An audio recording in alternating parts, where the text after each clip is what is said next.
নিতাই গৌরী সীতানাথ প্রেমানন্দে একবার হরি হরি বলো।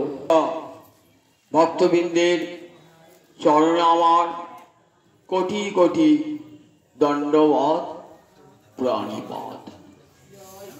শ্রীমদ্ ভাগবতের দশম স্কন্ধের উদ্ধব শুনছেন ভ্রমর গীত।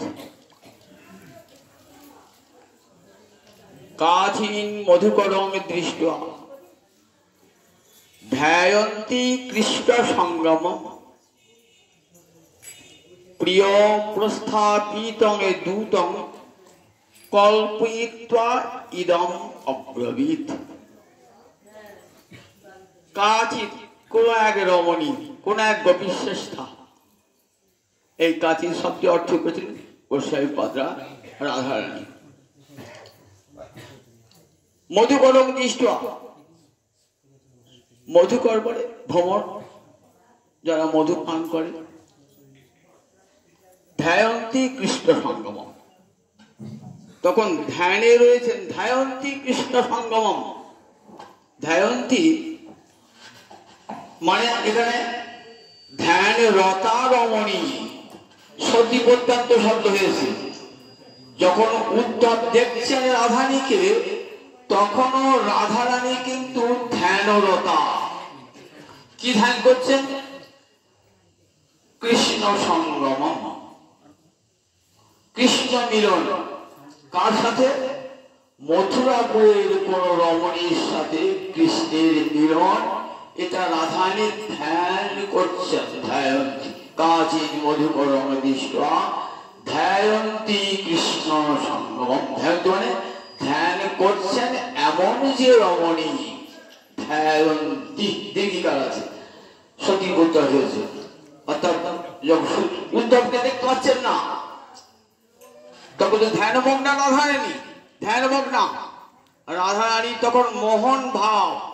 রায় উন্মাদিনী, রায় উন্মাদিনীর একটা বই আছে, কৃষ্ণকমল গোস্বামীর লেখা, এম এ ক্লাসে পাঠ্য। রায় উন্মাদিনী রাধারানী যখন কেমন না মোহন ভাবে বিভাবিতা। মোহন ভাবটি কেমন? বিরহের চরম দশায় রাধারানী মোহন ভাববতী। দিব্যন্মাদিনী রাধারানী, তখন রাধারানীর মুখ থেকে যে শ্লোকগুলি বার হলো, রসকথা তার নাম দিয়েছেন চিত্রজল্প। চিত্রজল্প, জল্প মানে কথা, সংস্কৃত ভাষায় জল মানে কথা, আর চিত্র মানে বিচিত্র। বিচিত্র কথাবার্তা রাধারানীর। পাগলিনী মানুষ যখন কথা বলে, রমণী, তখন তার কথা বলে কেমন হয়? অসংলগ্ন প্রলাপ বলি তো আমরা। রাধারানী তো মহাভাবতী, তার কথা তো সাধারণ পাগলিনী রমণী তো হবে না। কৃষ্ণ প্রেমে তিনি পাগলিনী, আর মহাভাবের সমুদ্র থেকে কথাগুলো উঠছে। উজ্জ্বল নির্মতি বলছে রূপ গোস্বামী পাদ বললেন, দেখো উন্বজ্জন্তি নিবজ্জন্তি চ স্থায়িনী অমৃত বারিধ।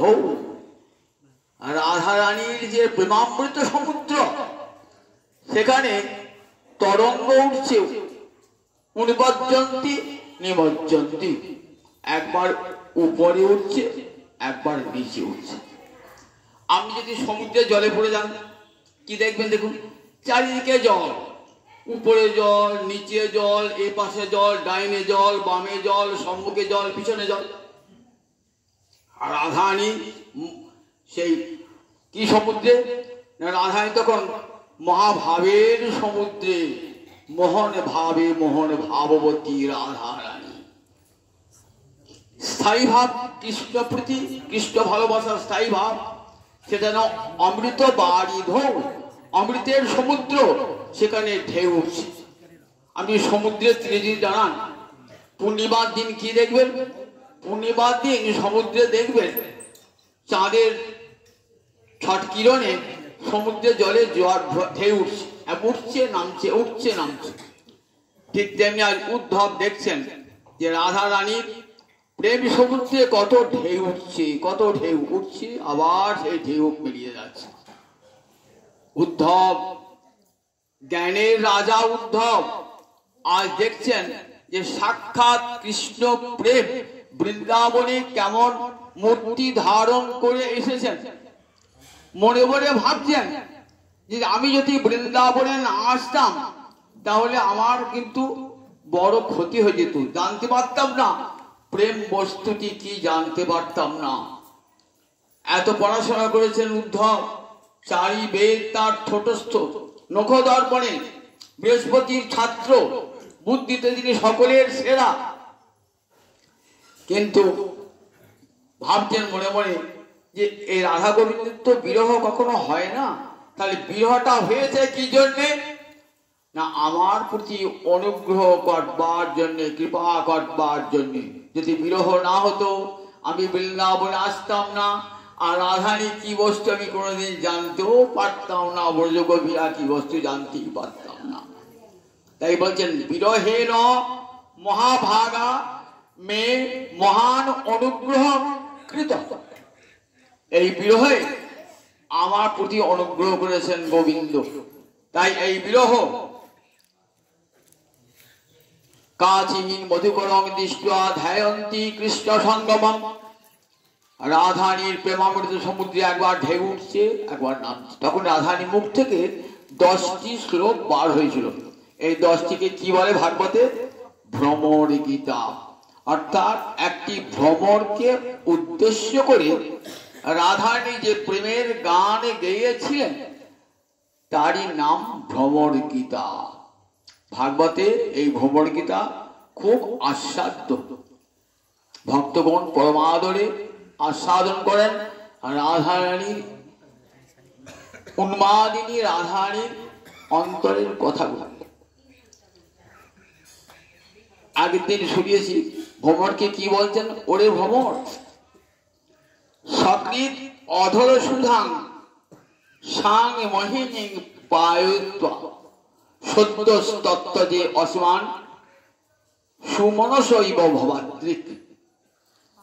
দেখ, শাস্ত্রে বলেছে যে কপটের সঙ্গে বন্ধু কে জোটে? কপটি। খল ব্যক্তির বন্ধু খলই হয়, দুর্জনের বন্ধু দুর্জন হয়, সুজনের বন্ধু সুজন হয়। শয়তানে শয়তানে কোলাকুলি কথা জান শুনি। তা দেখ, তুই কপট, তোর বন্ধু কপট, তোদের জুটিটা ভালো হয়েছে, বুঝছিস তো? দেখ, তোরা যেমন প্রতারণা করিস কার সঙ্গে? ফুলের সঙ্গে প্রতারণা করিস। আর তোর যে প্রভু সে কাদের সঙ্গে প্রতারণা করেছে? ফুলের মতো সুন্দর মন যাদের, সুমনস ইব। অর্থাৎ কি হলো? সুমনস ইব।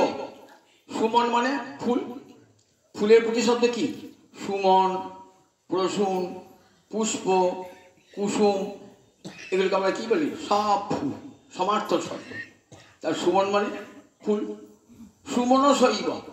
তোমরা যেমন ফুলের মধু খেয়ে সেই ফুলটাকে ত্যাগ করে চলে যাও, তেমনি সেও জানি তোদের ভবাত্রী, ঠিক তোদের মতন তোরা যেমন ফুলকে প্রতারণা করিস, ঠিক তেমনি করে আমাদেরকেও প্রতারণা করেছে।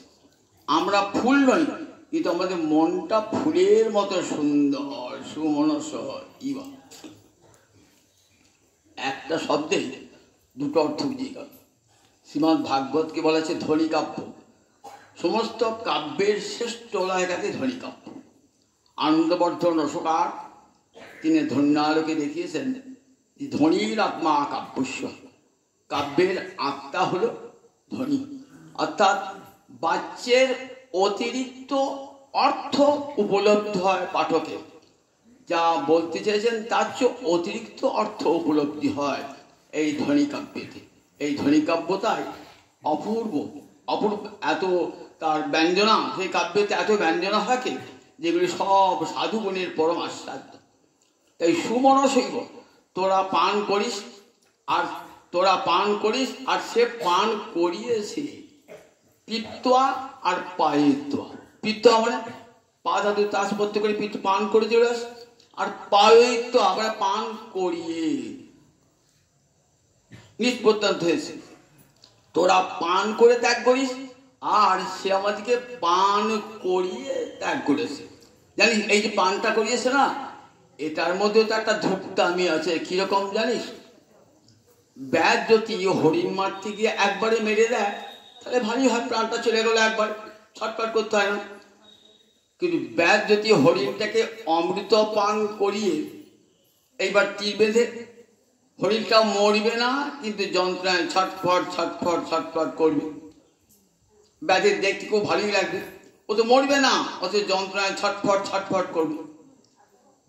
কৃষ্ণ সেই রকম, জানিস তো, জানছে গোপীদিকে কাঁদাবো, বেদনায়, বিরহের বেদনায় তারা যন্ত্রণায় ছটফট করুক, আমি মজা দেখব।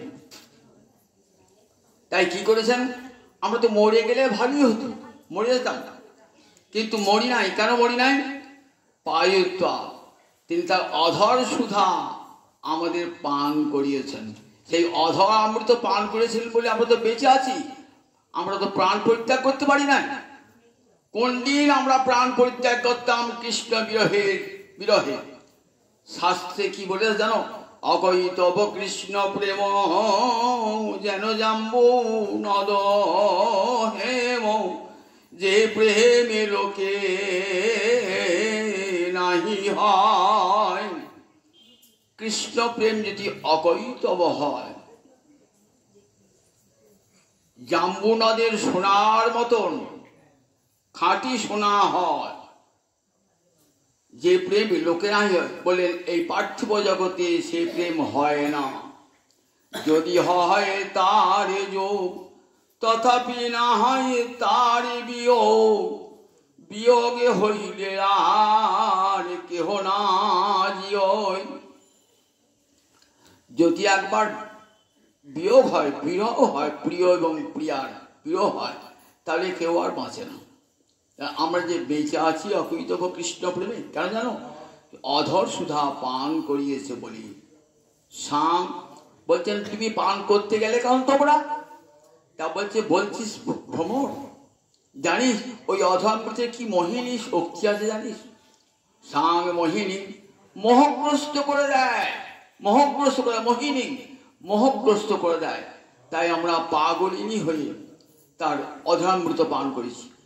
সাং মোহিনী অসাধারণী, টিকাকার বলেছে অসাধারণ। ওই অধরামৃতের এত মোহ, অধরামৃত। তাই তার গুণের কথা আমাদের কাছে শোনাস না। রাধেনী বলছেন একটা মান গরবিনী হয়ে বলছেন, অদ্ভুত দেখুন, মান মিলনে হয়, বিরহে কোনদিন মান হয় না। আর বিরহে মান ভাবনাখানে এমন।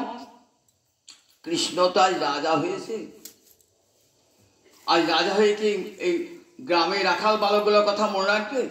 আর গোপালিকা এই বালিকাগুলোর কথা মনে রাখবে? একদিন সে আমাদের সঙ্গে গরু চড়াতো, সে একদিন বাঁশি বাজাতো, আজকে সে মথুরায় গিয়ে রাজা হয়েছে। আমরা তাকে বলতাম, কত রঙ্গ পরিহাস করতাম। যখন দান ঘাটে আমাদের রাধারানী অঙ্গ স্পর্শ করতে আসতেন, আমরা কি বলতাম? দেখো, রাধারানী হলেন রাজকন্যা, তুমি রাধারানী অঙ্গ স্পর্শ করতে এসো না। তখন কি বলতেন গোবিন্দ? বলতেন, আমিও তো রাজার ছেলে, আমার রাধারানী অঙ্গ স্পর্শ করার অধিকার আমার আছে। তখন আমরা তাকে কি বলতাম গোবিন্দকে? যে দেখো, আহা তুমি খুব রাজার ছেলে, রূপেতে ভোমরা গুণে ননি চোরান, বিভব ধবলি বসতি গাছে, জাতিতে গোয়াল রাখো ধেনু পাল, রাখালিয়া মতি তবু নাহি ঘোচে। খুব তোমার রূপ, আমাদের রাধাই অঙ্গ স্পর্শ করতে আসছো। রূপেতে ভ্রমরা, কালো ভ্রমরের মতো রূপ খানা, গুণে দেহে ননি চোরা। আর কি গুণ তোমার? লোকের বাড়ির ননি চিড়ে চিড়ে খাও। আর তোর সম্পত্তি বলতে কি? বিভব ধবলি বসতি গাছে, শ্যামলী ধবলি কটা গরু তোমার সম্পদ। আর কোথায় বসে, কোন সিংহাসনে বসে রাজত্ব করো? গাছের ডগায় বসে বসতি, বিভব ধবলি বসতি গাছে। রাখা জাতিতে গোয়ালে রাখো ধেনু পাল। গোয়ালার ছেলে দেখো রাখালের মতিটা যাবে কেমন করে? রাখালিয়া মতি তবু নাহি গোচে। হে দেহে ত্রিভঙ্গ ছাড়ো রসরঙ্গ, হে ত্রিভঙ্গ ছাড়ো রসরঙ্গ, কেন মিছামিছি করিছ গোল?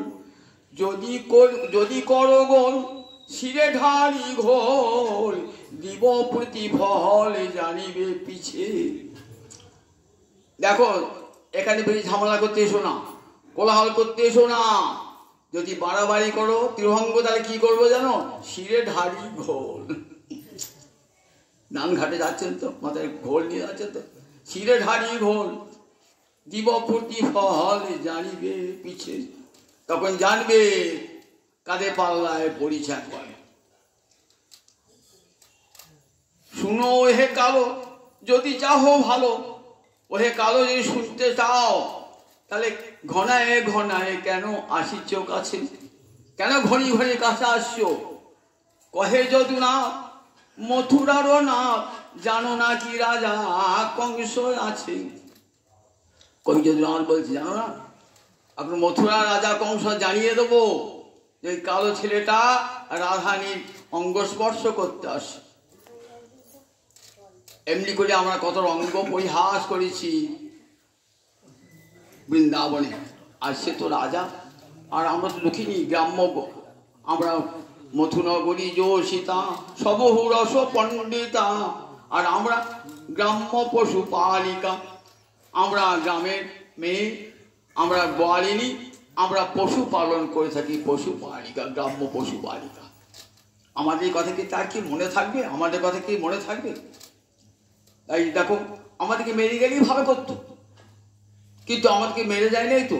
আমাদেরকে কি করেছে? সাং মহিনী অধর সুধাং পায়ত্বা, অধর সুধা পান করিয়ে তত্ত্যাজে আমাদেরকে ত্যাগ করেছে। তেমন তোদের মতন ভবাত্রী তোরা যেমন মধু পান করে ত্যাগ করিস, আর শ্রীকৃষ্ণ আমাদের মধু পান করিয়ে অধরামৃত পান করিয়ে ত্যাগ করেছে। ভগবান বলছে ঠাকুরানী আমার প্রভু নিন্দা করছো, আমার প্রভু নিন্দা করছো। আচ্ছা তাহলে পরিচরতি তৎ পাদ পদ্মম কথমনু পদ্মা, পদ্মা মানে কি? লক্ষ্মী। পরিচরতি কথম তৎ পাদ পদ্মম, লক্ষ্মী কেন তার চরণ সেবা করছে? লক্ষ্মী কেন তার চরণ সেবা করছে?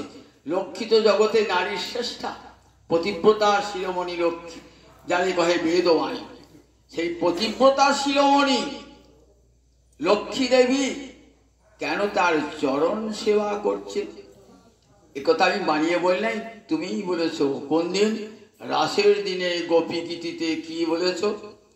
জয়তিতে ধিকং জন্ম না ব্রজ শ্রয়ত ইন্দিরা শস্য দত্রহি। সেদিন কি বলেছিলে গান করতে করতে? জয়তিতে ধিকং জন্ম না ব্রজ। রাসের দিনে কৃষ্ণহারা হয়ে গোপীরা যমুনার কুলে বসে গোপী গীত গেয়েছিলেন, শুনেছেন তো গোপী গীত? সেই গোপী গীতে কি বলেন? জয়তিতে ধিকং জন্ম না ব্রজ শ্রয়ত ইন্দিরা শস্য দত্রহি দ্বৈত দীক্ষদাং। বলছেন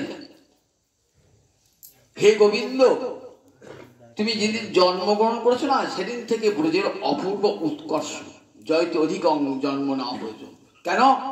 সেদিন থেকে লক্ষ্মী দেবী এই বৃন্দাবনে বাস করছেন। লক্ষ্মী দেবী শ্রয়ত ইন্দিরা শাশ্বত বৈকুণ্ঠ ছেড়ে নিরন্তর এখানে বাস করছেন তোমার সেবা করবার জন্য। লক্ষ্মী দেবী বৈকুণ্ঠে সবার সেবা নেন। আর আজ এখানে কি করছেন? আজ বৃন্দাবনকে সেবা করছেন, বৃন্দাবনে সবাইকে সেবা করছেন লক্ষ্মী দেবী। কেন? তুমি এসেছো বলি। শ্রয়ত ইন্দিরা শস্য দত্রহি, যার বৈকুণ্ঠে থাকবো না, এবারে রাসবিলাসী কৃষ্ণের সঙ্গ করব বলে এসেছে। আপনারা দেখবেন শ্রীমদ ভাগবতে কালীয় দমন লীলায়, কালীয়র আগে তো 1000 ফনা সেই প্রতি ফনার উপরে আবার মণি আছে। কৃষ্ণ সেই মণির উপরে চরণ দিয়ে নৃত্য করছে। নটবর তো কেমন নাচখানা দেখুন একবার। গোল গোল মণি আছে সাপের মাথায়, কৃষ্ণ তো পড়ে যাচ্ছেন না, নাচছেন, আর পায়ের চাপেতে ওই মণিগুলো সব গুঁড়ো গুঁড়ো হয়ে পড়ছে। নটবর নাচ নৃত্য করছেন তো, নৃত্য করতে করতে আমি আকাশে ফনা ভেঙে যাচ্ছে, ফনা ভেঙে যাচ্ছে একটা করে। আর ওই ছোট্ট 7-8 বছরের ছেলের পায়ের চাপে এত বড় শক্তিশালী কালিও না, মাথাটা নিচু হয়ে যাচ্ছে। দর্পহারি গোবিন্দ ওই দর্পির দর্পচূর্ণ করছে। তখন কালিয়নাগের পত্নী এসেছেন। কালিয়নাগের প্রধান পত্নীর নাম সুবলা, এসে স্তব করছেন। সুবলা বলছেন, কস্যানুভাব অশ্য ন দেব বিদ্মহে তবাঙ্গের স্পর্শাধিকার। জানি না কোন পুণ্যের ফলে হে দেব আমার স্বামী তোমার চরণের স্পর্শের অধিকার মাথায় পেয়েছে। জানি না আমরা। যদবাঞ্ছা শিরলনা চরত্তপ বিহার কামান সুচিরং ধৃতব্রতা। যদবাঞ্ছা ওই চরণধুলি কামনা করে, যদবাঞ্ছা শ্রীললনা নারী শ্রেষ্ঠা লক্ষ্মী দেবী কি করেছেন না, বিহায় কামান বৈকুণ্ঠের সম্পদ বিহায় পরিত্যাগ করে সুচিরং ধৃতব্রতা বৃন্দাবনে এসে দীর্ঘকাল ধরে তপস্যা করছেন। বৃন্দাবনে এসে আজও যারা বৃন্দাবনে যাবেন দেখবেন বিল্লবনে গিয়ে সেখানে লক্ষ্মী দেবী তপস্যা করছেন সেখানে এসে। কেন? রাসবিলাসী গোবিন্দের সান্নিধ্য পাবার জন্যে। ভাগবতী যে বর্ণনা আছে তাতে দেখতে হয় লক্ষ্মী দেবী এসেছেন গোবিন্দের অঙ্গসঙ্গ পাবার জন্যে, কিন্তু গোবিন্দের অঙ্গসঙ্গ পান নাই। রাসবিলাসী গোবিন্দের অঙ্গসঙ্গ পান নাই। কেন পান নাই? রাধা রানীর বা ব্রজগোপীর আনুগত্য করেন নাই বলি। গোপী অনুগতি বিনা ঐশ্বর্য জ্ঞানে ভজিলেও না পায় ব্রজে ব্রজেন্দ্র নন্দনে। কবিরাজ গোস্বামী বলছেন, গোপী অনুগতি বিনা ঐশ্বর্য জ্ঞানে ভজিলেও না পায় ব্রজে ব্রজেন্দ্র নন্দনে। গোপী আনুগত্য ছাড়া কখনো গোবিন্দকে ঐশ্বর্য জ্ঞানে পাওয়া যাবে না। আবার কৃষ্ণ অবতারে গোপী ছাড়া অন্য কোন দেহকে তিনি অঙ্গীকার করবে না। গোপ জাতি গোপী, গোপ জাতি কৃষ্ণ গোপী প্রেয়সী তাহার, দেবী বা অন্য স্ত্রী ব্রাহ্মণী স্ত্রী না করে অঙ্গীকার। কৃষ্ণ অবতারে গোবিন্দ কোন দেবীকে গ্রহণ করবেন না, কোন ব্রাহ্মণীকেও গ্রহণ করবেন না, একমাত্র গোপীকে ছাড়া। তাই দেবী বা ব্রাহ্মণী স্ত্রী না করে অঙ্গীকার। তাহলে আপনাকে যদি কৃষ্ণকে কান্ত স্বরূপে পেতে হয় তাহলে কি করতে হবে? আপনাকে গোপী দেহ ধারণ করতে হবে। গোপী দেহ ধারণটা কেমন করে হবে? গোপীর আনুগত্যে হবে, নইলে হবে না। আবার নাকি পদ্মপুরাণে বর্ণনা আছে যে সেখানে লক্ষ্মী এসে বলছেন, আমি তোমাকে রাসবিলাসী তোমার সঙ্গ পেতে চাই। লক্ষ্মী বলছেন গোবিন্দকে, বলছে, দেখো লক্ষ্মী, তুই বৈকুণ্ঠে আমার বাম পাশে আছো, এখানে নয়। তাহলে আমাকে স্থান দেবে না এখানে? ওই তোমার রাসবিহারী মূর্তি আমাকে পাগল করেছি, আমি বৈকুণ্ঠ থেকে ছুটে চলে এসেছি। তুমি বৈকুণ্ঠে থাকো শঙ্কর শঙ্কর গদা পদ্ম নিয়ে, কিন্তু রাসবিলাসী অপূর্ব মূর্তি তোমার ত্রিভঙ্গ ভঙ্গি হয়ে হাতে মহন মূল্য নিয়ে নাচছো, এই মূর্তি দেখে আমি পাগলিনী, আমি এসেছি ওই মূর্তি তোমার সঙ্গ করতে।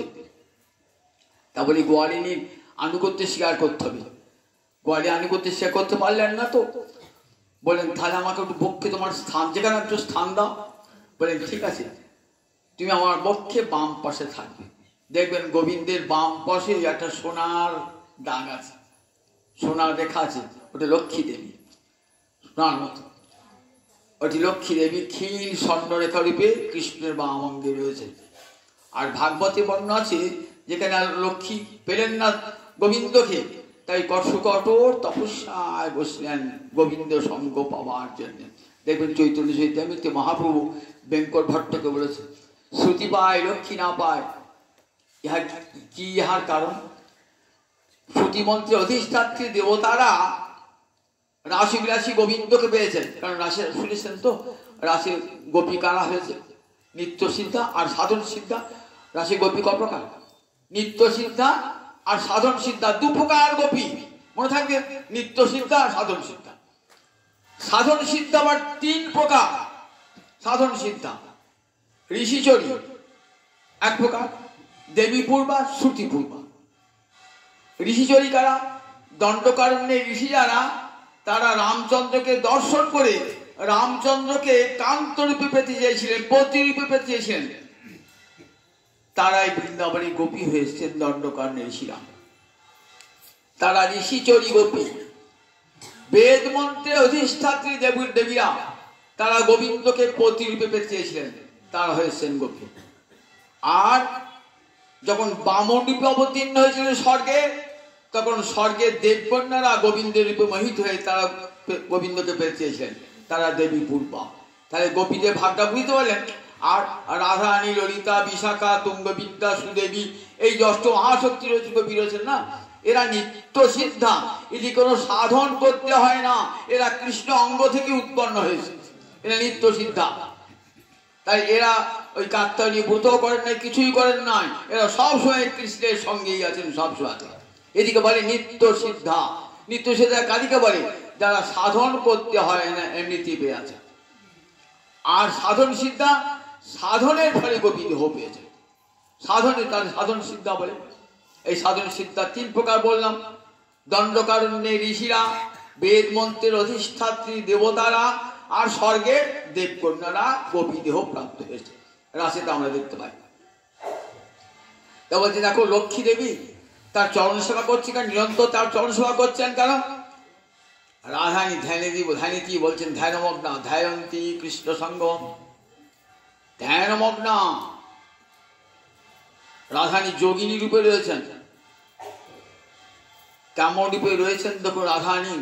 বিরতি আহারে রাঙাবাস পরে যে মতো যোগিনী পারা। পূর্বরাগের দিনে রাধানী যোগিনী হয়েছেন। রাধার কি হইল অন্তরে ব্যথা, আজি বসিয়া বিরলে ঠাকুরে একলে, না শুনে কাহারো কথা। আজ সদায় ধ্যানে চাহে মেঘ পানে, না চলে নয়ন তারা। যেদিন পূর্বরাগের দিন গোবিন্দ দর্শন, সেদিন থেকে কৃষ্ণরূপ ধ্যান করছেন নিরন্তর। যেমন যোগিনীর গান স্থির হয়ে থাকে, নয়ন মুদ্রিত করে কি দেখছেন? গোবিন্দকে দর্শন করছেন, তো তাই যোগিনী যেমন স্থির হয়ে থাকে, তেমনি সদাই ধ্যানে চাহে কালো মেঘের পানে চেয়ে আসা। আজ বিরহে, পূর্বরাগ বিরহ, আজ বিরহেতে রাধানী ধ্যায়ন্তী কৃষ্ণ সঙ্গমম, কৃষ্ণ সঙ্গম ধ্যান করছেন অন্তরে থেকে। আর দেখছেন ভ্রমরটা যেন গুনগুন গুন করে ভাবছেন কৃষ্ণই এসেছে, আর ভাবছেন কৃষ্ণ দূতকে পাঠিয়েছেন, প্রিয় প্রস্থাপিত দূতং কল্পিত ইদম অব্রবীত। তাতে লক্ষ্মী দেবী উপাসনা করছে কেন? আমরা তিনি নিন্দা করছেন লক্ষ্মী তো নারী শ্রেষ্ঠা, তিনি কেন গোবিন্দের পাদপদ্ম সেবা করছেন? আমার প্রভু যদি এত দোষের দোষী হবেন, তাহলে লক্ষ্মী কি তার সেবা করে? বলছি হৃতচেতা উত্তম শ্লোক জল্পই। জানিস তো লক্ষ্মী আমাদের চেয়ে বড় হতে পারে, বৈকুণ্ঠেশ্বরী হতে পারে, কিন্তু মনে রাখবি স্বভাবে সব নারী এক। সে ধনবতী হোক আর দরিদ্রা হোক, স্বভাবে সব নারী এক। বৈকুণ্ঠেশ্বরী বলি কি আমার যে বুদ্ধি বেশি ধরে নাকি জানিস? উত্তম শ্লোক জল্পই। গোবিন্দ কি বলে? উত্তম শ্লোক, শাস্ত্রে যার সম্বন্ধে উত্তম উত্তম যশের কথা বলা হয়েছে, উত্তম শ্লোক। জানিস তোর কপটি বন্ধুর কথাগুলি এত মিষ্টি না, ওই কথা শুনলে না সব নারীর মনে ভুল হয়ে যায়। তাই লক্ষ্মী দেবী তো নারী, আমাদের মতনই তো। তা দেখ আমরা কিন্তু বুঝতে পেরেছি, লক্ষ্মী বুঝতে পারে না এখনো, একদিন টের পাবে। আমাদিকে যেমন কাঁদাচ্ছে না, ঠিক তেমনি লক্ষ্মী দেবীকেও একদিন কাঁদাবে। এমনিতে আমাদের হিতচেতা বলেন, হিতচেতা চিত্ত হরণ করেছে। গোবিন্দ এমন মধুর মধুর কথা বলে না, দেখবেন কৃষ্ণের যে 64 গুণ না, তার মধ্যে একটা গুণ রম্যবাক, সুন্দর কথা বলতে পারেন গোবিন্দ। এমন করে কথা বলবেন না মহিবাককে যে রাধারানী মন গোবিন্দের মন ভুলে যাবে। রাধারানীকে দেখো কি বলছে রাধাকে, শুনো শুনো ভানু বালা বিনোদিনী রায়, তোমা বিনা এ সংসারে আমার আর কেহ নাই। তুমি মোর মন্ত্র তন্ত্র, তুমি মোর ধ্যান, তোমার লাগি করিলাম আমি বৃন্দাবন ধাম। বলুন গোবিন্দের মুখে এইরকম কথা শুনে রাধা নিশ্চিত থাকতে পারেন? তোমার লাগি করিলাম আমি বৃন্দাবন ধাম, তোমার গুণ গাইবারে লাগি আমি বাঁশি শিখিলাম, তোমারও লাগিয়া বোধই আমি গোলক ছাড়িলাম। কেমন মধুর বাক্য দেখুন গোবিন্দের, রম্যবাক, কেমন সুন্দর রম্যবাক। এই রম্যবাকেতেই সমস্ত ব্রজকবির মন ভুলে গেছে। এখানে বলছেন রাধারানী ধ্যায়ন্তী কৃষ্ণ সঙ্গমম, কৃষ্ণচরণ ধ্যান করতে করতে বলছেন। জানিস ওই গোবিন্দের কথা শুনে আমরা একদিন ভুলেছিলাম, আমাদেরকে বলেছেন দেখো রাধারানী তোমার জন্য আমি বৃন্দাবন ধাম তৈরি করেছি, তুমি আমার মন্ত্র, তুমি আমার তন্ত্র, তুমি আমার সব, তোমার লাগি আমি গোলক ছাড়িলাম, তোমার জন্য আমি গোলক ছাড়লাম, তোমারও গুণ গাইবার লাগি আমি বাঁশি শিখিলাম। আমি বাঁশি শিখেছি তোমার গুণ গাইবার জন্য। বলে দেখো ইথে প্রত্যয় না হয় যদি ধর্ম করো সাক্ষী। বলছেন যদি দেখো এ তো তোমার বিশ্বাস হচ্ছে না, ও দুটি চরণ রাখো তাহে মো শ্যামে নাম লিখি। দাও দাও রাধারানী, বিশ্বাস হচ্ছে না তো? আমি তোমার চরণে যে বিশ্বাস হচ্ছে না, ও দুটি চরণ দাও তাতে শ্যামে নাম লিখি। দাও তোমার দু চরণ দাও, ওই চরণে লিখা গোবিন্দ তোমার চরণের চিরকালের দাস শ্যাম নাম লিখি। শ্যাম নাম লিখিতে মনে হয় ভয়, ভূমির উপরে লিখি চরণে রাখো দায়। এত সুন্দর কোমল চরণ তোমার, লেখনি যখন লিখবো না তাহলে কি হবে, তোমার চরণের আঘাত পাবে তো, তাই বড় কষ্ট হয়। কি করে যেন মনে হয় ভয়, তাই কি করি ভূমির উপরে রাখি চরণে রাখো দায়। আমি ভূমির উপরে রাধা রাধা নাম লিখছি, শ্যাম শ্যাম নাম লিখছি, তুমি চরণ দুটি দাও ধীরের উপরে, রাধা নাম কৃষ্ণ নাম শ্যাম নাম ফুলো তোমার চরণের তলায় শ্যাম নাম ফুলো। এই যে কৃষ্ণের মধু বাক্য, এই বাক্য শুনে জগতে কোনো গোপী থাকতে পারে? তবে দেখ হিতচেতা উত্তম শ্লোক জল্পই, উত্তম শ্লোক জল্পই, উত্তম শ্লোক গোবিন্দের এমন মিষ্টি মিষ্টি কথা না, সেই কথা শুনে দেখ আমরা যেমন ভুলেছি ওই লক্ষ্মীও ভুলেছি। লক্ষ্মী তো নারী, নারীর স্বভাব এক। পুরুষের মুখে, সুপুরুষের মুখে যদি মিষ্টি বাক্য শোনে না, সে ভাই বোধ আমার ছেলে আর কাউকে বেশি ভালোবাসে না। তাই তখন তাকে সব ভালোবাসা অর্পণ করে দেয়। আর আমরা যেমন আজ কাঁদছি, এই লক্ষ্মী একদিন এমনি করে কাঁদবেন, গোবিন্দ চরণে সব ভালোবাসা অর্পণ করে। তখন বুঝবি এখন লক্ষ্মীর কথা বলছিস, যা যা ভ্রমণ, তোর প্রভুর গুণের কথা আর আমাকে বলতে আসি না।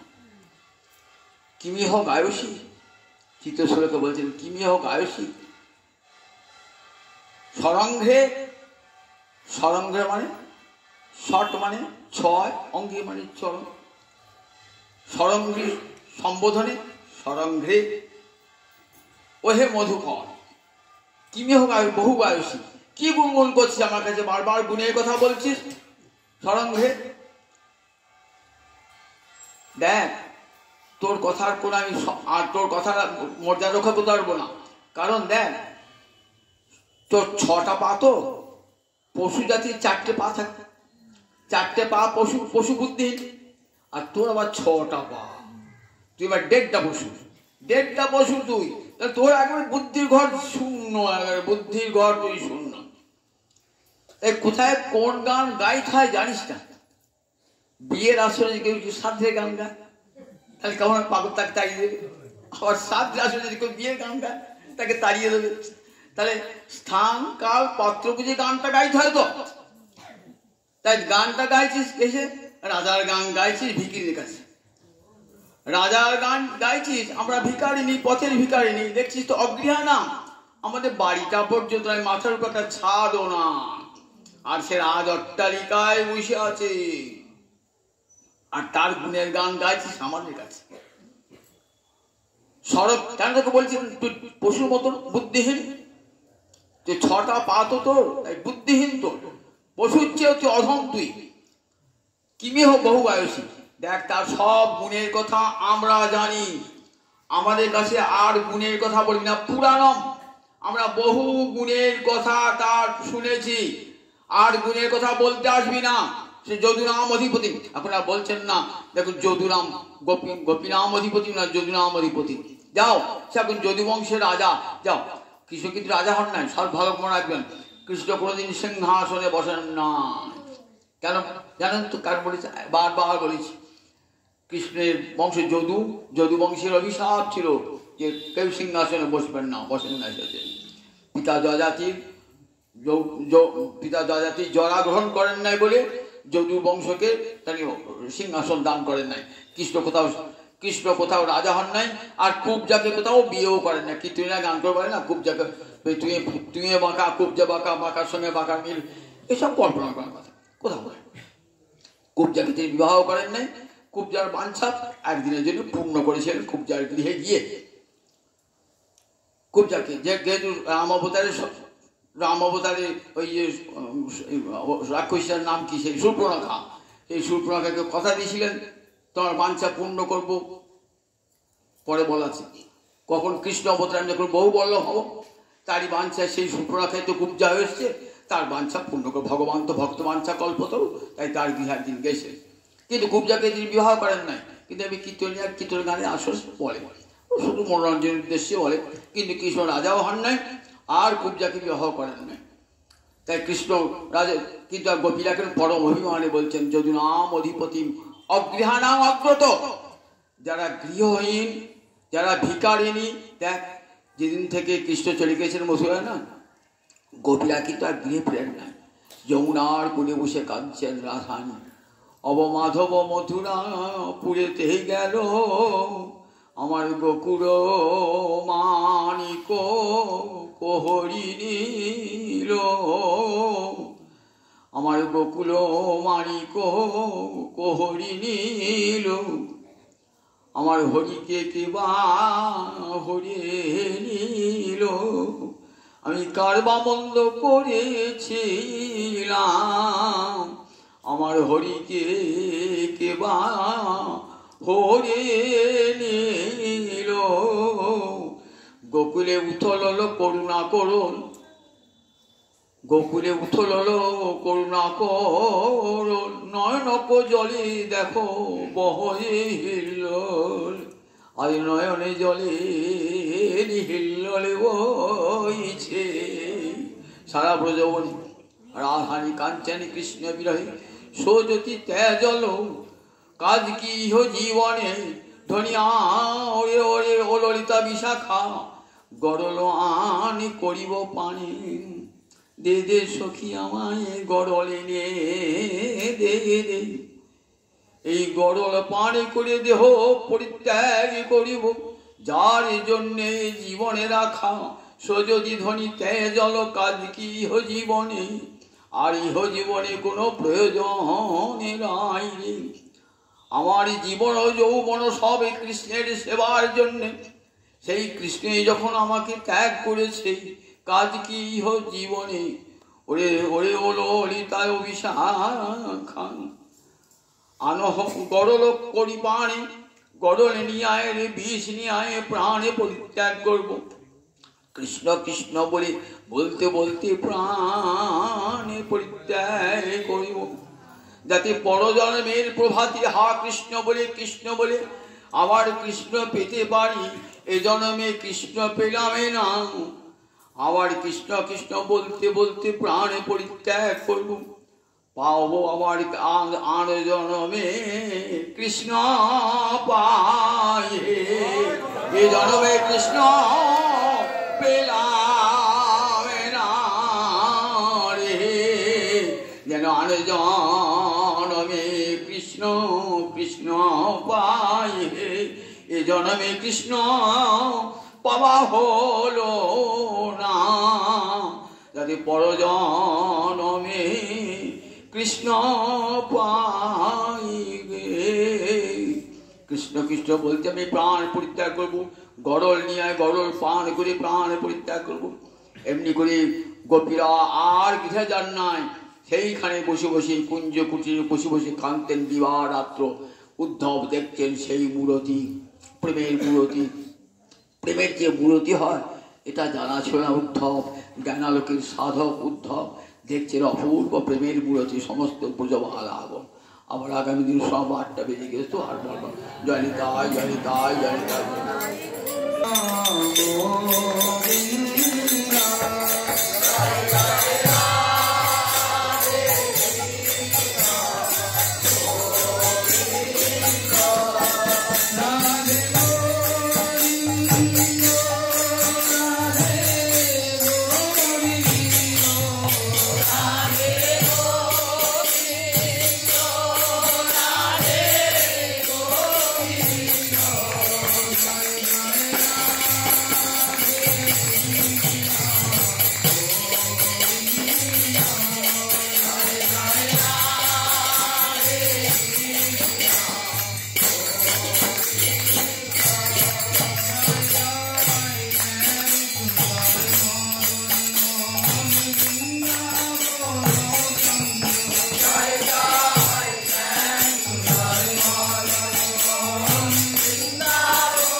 Bye.